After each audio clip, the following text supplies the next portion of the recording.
वरिष्ठ कांग्रेस नेता ललाटेन्दु विद्याधर महापात्र मर शरीर आज भुवनेश्वर में पहुंच गतकाली 52 वर्ष बयस गुरगांव स्थित मेदांत हॉस्पिटल रे परलोक होता। राति प्राय 10:25 बेलू डाक्तर तांको मृत घोषणा करथिले।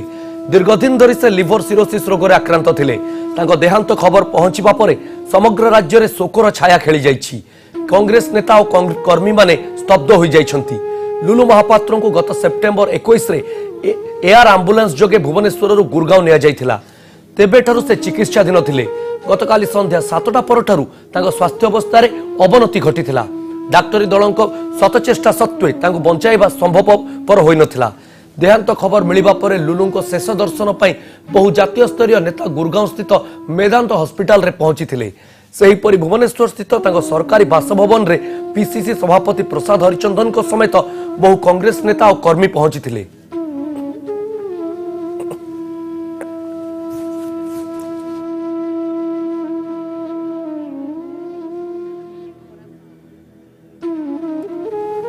आमे कहि रखिबा चाहूँ वर्तमान लुलु महापात्र मर शरीर को मेदांतरु एम्स नुआ दिल्ली निया जाइछि। सेठारे रासायनिक लेप दियाजिबो तांको पार्थिव शरीर को। कारण कोनोसी प्रकार जेपरी मर शरीर किछि भुवनेश्वर पहुंचवा पर्यंत कि कोनोसी प्रकार क्षति न हुए से नै रासायनिक लेप दियाजिबो। लुलु महापात्र तीन थर ब्रह्मगिरी निर्वाचन मंडली विधायक भाव निर्वाचित होइथिले। ओडिशा प्रदेश कांग्रेस कमिटीर उपसभापति भाव 2004 रु 2009 और 2009 रु 2014 पर्यंत से कार्य निर्वाह करछंती।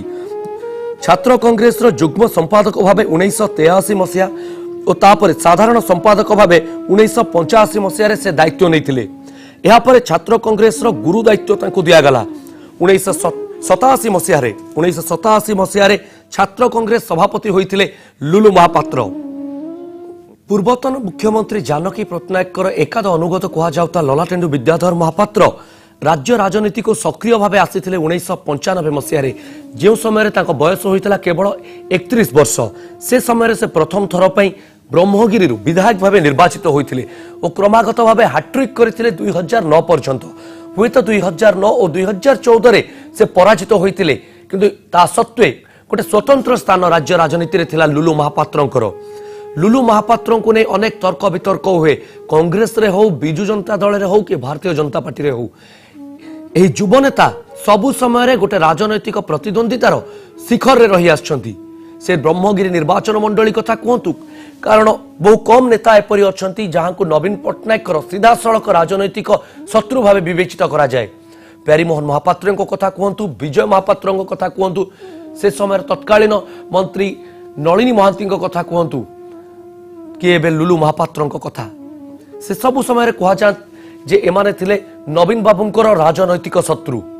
जो यही सब निर्वाचन मंडली ब्रह्मगिरी कथा कहतु, महाकालपड़ा कथा कहतु, ए सब निर्वाचन मंडली नवीन बाबूंकर फोकस रे थाए। आमे कहि रखिबा चाहबू जे उत्कल यूनिवर्सिटी सीनेट मेंबर भावे मध्य दायित्व नैथिले ललाटेन्दु विद्याधर महापात्र। से समय उत्कल विश्वविद्यालय रे तांकर ही पतियारा रहिथिला। 2014 पर्यंत छात्र कांग्रेस एक गड़ हो रही उत्कल विश्वविद्यालय। 2010 मसीह द्वितीय थर पर जब एक्सीडेंट होता से समय लिभर जनित रोग से आक्रांत थिले।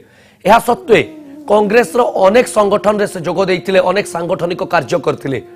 जो समय छात्र कांग्रेस अंडामाड़ करथिला मुख्यमंत्री उपरे से समय कह जाउतला ता लुलुंकर इंगित रे होईछि।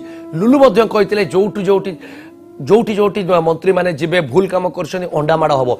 गोटे फियर फैक्टर थिला राजनैतिक महल रे लुलु महापात्र को नहीं, ए चरमपंथी नेता को नहीं।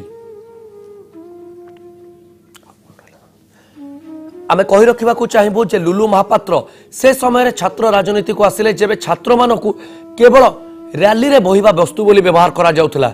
बड़ बड़ नेतांको पई छात्र माने कॉलेज छाड़ी आसुथिले ओ रैली रे केवल जोग देई तांकर जयगान करथिले।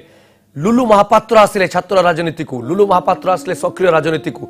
से समय रे से राज्य राजनीति को जणाइले जे छात्र और युवकंकर कोन भूमिका रहिछि राजनीति रे, कॉलेज इलेक्शन रो महत्व कोन रहिछि, छात्र राजनीति रे संघर्ष काहाकु कुआ जाए, ए सब लुलु महापात्र द्वारा होइथिला।